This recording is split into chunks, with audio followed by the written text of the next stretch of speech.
know you don't like using it, but this is my little way of doing it. Yours in Ghana is much bigger. Too bad you couldn't bring me a big one on the plane. You never asked. I could have brought it. I know, but you had so much stuff already. And that thing is heavy. I mean, I used the one that you had when we were there. I know that thing is heavy. That's just, that would have just been too much, I think. We can always have 1 cent if we just have to have it. But this right now will do.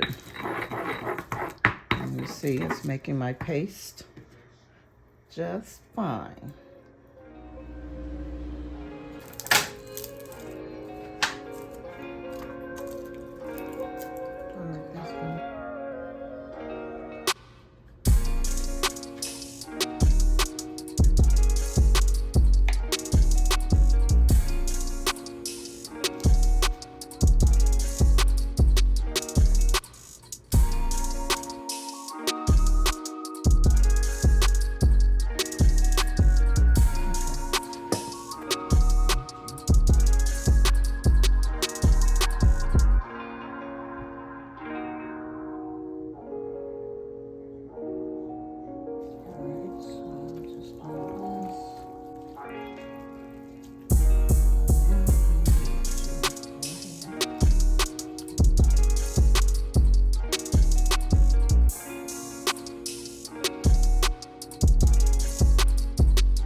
Here you can see I've let my roast cook down to render the fat.